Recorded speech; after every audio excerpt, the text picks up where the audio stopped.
saudara, kakak itu, adik-adik semualah yang tadi saya sebutkan satu demi satu. Salam bagi kita semuanya. Puji nama Tuhan.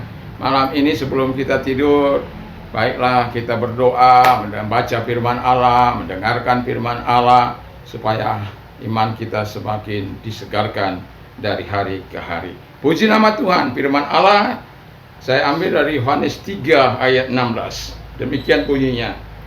Karena begitu besar kasih Allah akan dunia ini, sehingga Ia telah mengaruniakan anaknya yang tunggal, supaya setiap orang percaya kepadanya tidak binasa, melainkan beroleh hidup yang kekal.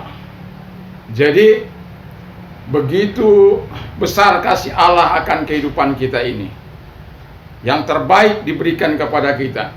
Tema kita pada saat ini ialah anak dan hidup kekal diberikannya oleh kasih Allah. Jadi anak dan hidup kekal diberikan karena kasih Allah kepada kita. Puji Tuhan. Nah, yang pertama dikatakan tadi, begitu besar kasih Allah. Jadi penting kita mengingat ini. Begitu besar kasih Allah. Kepada siapa? Kepada saya dan saudara. Kepada siapa? Kepada dunia ini. Jadi karena saya dan saudara ada di dunia ini, Alkitab mengatakan begitu besarnya kasih Allah kepada kita. Jadi karena begitu besarnya kasih Allah kepada kita, Ia sangat peduli, Ia sangat care terhadap kita, Ia sangat mengasihi kita, menyayangi kita. Supaya apa? Kita tidak pergi atau tidak bersahabat dengan dunia ini, dengan setan-setan, dengan iblis yang menguasai dunia ini. Tapi justru karena sambutan kita kepada Dia, ya kita akan mendapatkan apa yang dikatakan tadi, yaitu anaknya dan hidup kekal itu. Jadi karena begitu besar kasih Allah akan dunia ini, Dia berikan anaknya yang tunggal. Dia berikan anak satu-satunya.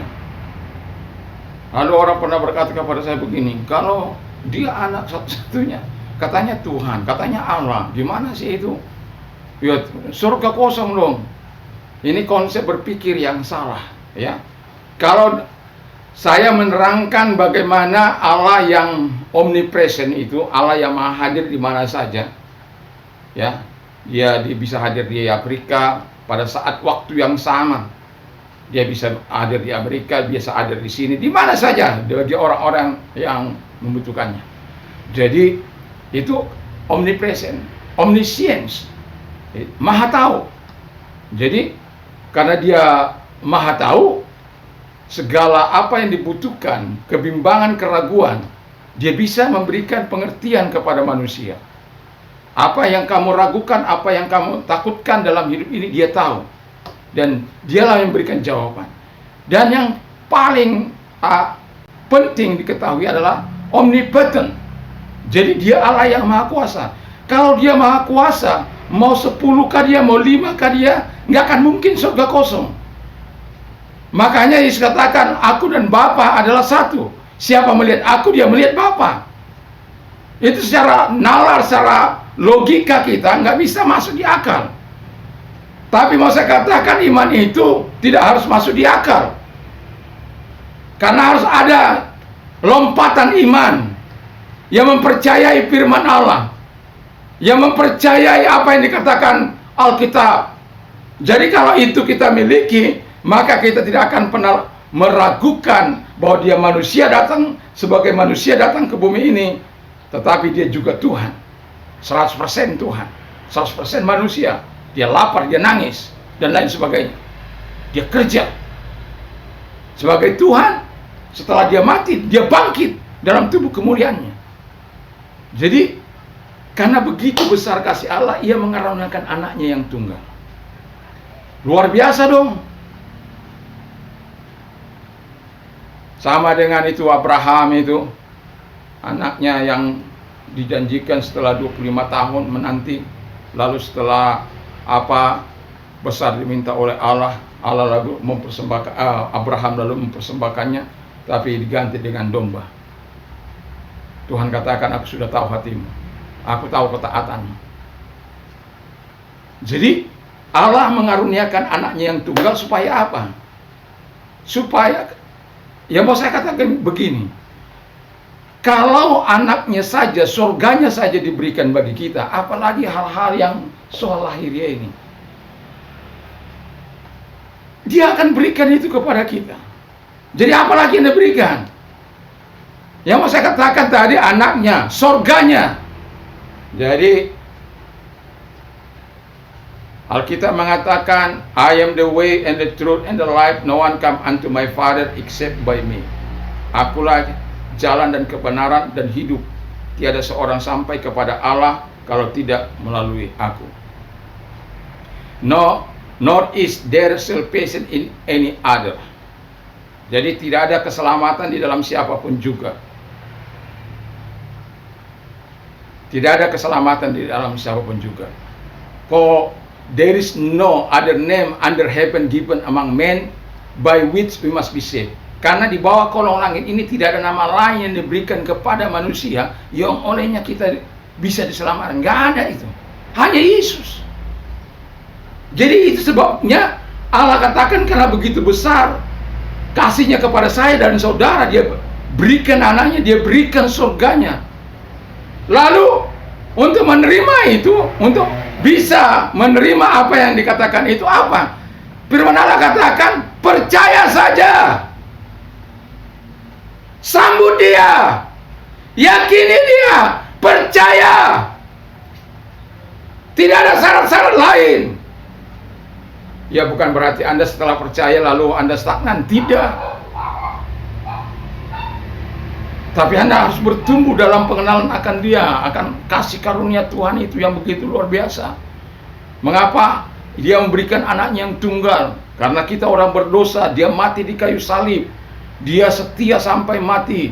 Kita akan mengikuti dia. Tapi untuk menerima itu semuanya, baik anaknya itu, baik surga itu, kita hanya dikatakan percaya. Kalau kita percaya tidak dihukum, tidak binasa, kata firman Allah. Jadi kita bisa menerima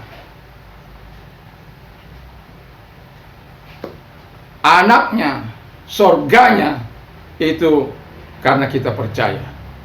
Tapi semuanya itu saya mau katakan, karena begitu besar kasih Allah akan hidup kita. Kalau bukan karena kasihnya begitu besar, sebenarnya kita adalah orang-orang yang terhilang. Tak ada satupun manusia yang sempurna. Tidak ada satupun manusia yang dapat melakukan hukum-hukum Allah itu secara tepat, tanpa pernah melakukan kesalahan. Tidak ada. Dan itu sebabnya dosa tidak pernah bisa mengambil tempat di surga sana. Dosa tidak pernah bisa mengambil tempat di tempat hadirat Allah itu. Nggak bisa dosa itu ada. Itu sebabnya Yesus mengaruniakan anaknya yang tunggal itu, supaya menggantikan posisi kita, menggantikan kita yang berdosa ini, supaya kita mendapatkan hidup yang kekal itu. Jadi ingatlah, saya mau katakan kita bisa mendapatkan surga, hidup yang kekal itu, anaknya karena kasih Allah. Dan karena itu responi, jawab itu dengan percaya kepada dia. Ketika engkau percaya, nikmatilah segala janji-janjinya, segala kuasa anaknya itu, lalu nikmatilah surga yang akan datang. Bukan hanya tempat di surga yang akan datang sana kita menikmati kuasa surga itu. Di bumi ini kita bisa menikmati kuasa surga itu. Itu sebabnya dia berikan kuasa untuk menghancurkan setan, untuk mengusir setan-setan dalam namanya, menyembuhkan orang sakit, membuat orang-orang yang buta melihat, tuli mendengar, bisu berkata-kata, lumpuh berjalan. Dan luar biasa. Itu karena kasih Allah. Jadi miliki kasih Allah ini dalam kehidupan kita. Dan ingat, kasih Allah itu bukan kecil. Kasih itu adalah kasih yang rela memberikan anaknya dan surganya hanya untuk kita yang berdosa. Tergantung kepada Anda mau merespon atau tidak. Syaratnya mudah, percaya. Kalau engkau percaya, nikmati semua fasilitas yang Bapa berikan kepada kita. Haleluya, Tuhan memberkati. Mari kita tunduk kepala dan kita berdoa. Berkati firman-Mu, berkati kami semuanya. Berkati Tuhan Bapa di surga, pemerintah kami dari pusat sampai daerah. Berkati gereja Tuhan Aras Nasional, dan Tuhan berkati para pengurusnya. Gereja GP juga Tuhan berkati, sahabat-sahabat kami di mana melayani, Tuhan berkati. Dan Tuhan berkati gereja-gereja Tuhan dimanapun ada. Terima kasih Bapa di surga, bagi Anda yang mau menerima Yesus, yang mau menerima Yesus sebagai Tuhan dan Juru Selamat. Anda masih bingung bagaimana caranya?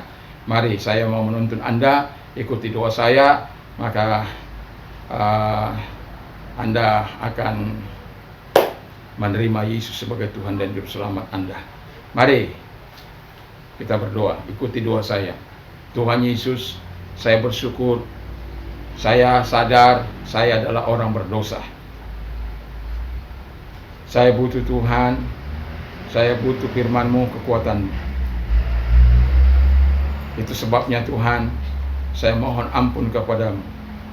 Sucikan hamba-Mu dari segala dosa dan kejahatan. Terima kasih buat penyucian-Mu. Saat ini saya membuka hati. Masuklah dalam hatiku. Jadilah Tuhan, jadilah Juru Selamat dalam hidupku. Sekarang saya yakin saya menerima surga-Mu, menjadi warga negara kerajaan surga. Hingga kami bisa menikmati kebenaran, damai sejahtera dan sukacita dalam Roh Kudus. Terima kasih. Bagi Anda yang sakit apapun sakit penyakitmu, saya mau katakan dalam nama Yesus, Yesus tidak pernah berubah. Kuasanya tidak pernah berubah. Yang diminta kepadamu hanya percaya.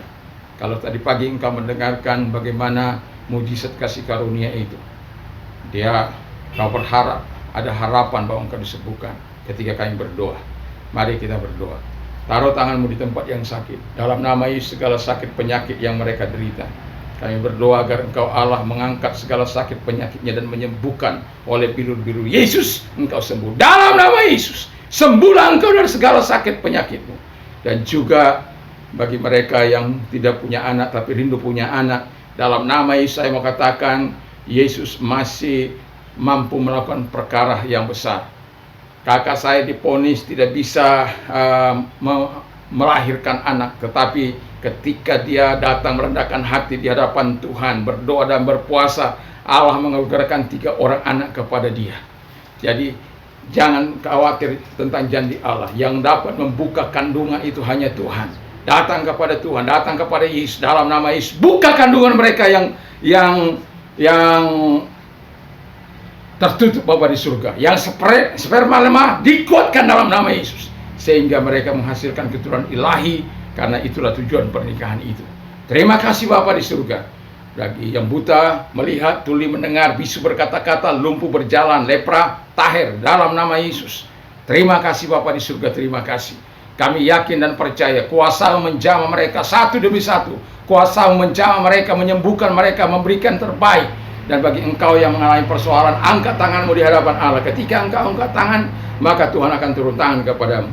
Tuhan, kau lihat tangan-tangan yang terangkat kepadamu. Saya tidak tahu apa persoalan mereka, tapi saya tahu Tuhan yang saya sembah, yang saya layani. Engkau tahu masalah-masalah mereka, tentang utang piutang, tentang masalah keluarga, tentang masalah suami istri, kehidupan keluarga, ataupun masalah bisnis dan lain sebagainya. Apapun masalah mereka, mari Bapak tolong mereka dalam nama Yesus. Selesaikan setiap masalah mereka dalam nama Yesus. Engkau melihat tangan-tangan yang terangkat dan tolong mereka satu demi satu dalam nama Yesus. Terima kasih Tuhan, terima kasih. Kami bersyukur dalam nama Yesus. Haleluya. Amin. Bagi Anda yang sudah menerima Yesus sebagai Tuhan dan Juru Selamat, saya mengatakan selamat menjadi warga negara surga. Dan saran saya adalah ketika Anda dimanapun Anda berada, masuklah kepada gereja yang terdekat, sehingga Anda bisa dibina dalam iman kepada iman Kristus. Tuhan Yesus memberkati, dan damai sejahtera yang melampaui segala akal akan melahirkan hati dan pikiran dan Kristus Yesus Berbahagialah orang yang mendengar, menyimpan dan melakukannya dalam hidupnya. Iman timbul dari pendengaran firman Kristus. Allahku akan mencukupi segala kebutuhan menurut kekayaan dan kemuliaan dalam Kristus Yesus. Dan apa saja yang orang lain ingin lakukan kepada melakukan jugalah demikian. Segala perkara dapat kutanggung dalam Dia yang memberikan kekuatan bagiku. Tuhan Yesus memberkati. Selamat malam. Dan jangan lupa sekali lagi saya katakan, berdoalah sebelum Anda tidur dan membaca firman. Haleluya, haleluya. Amin.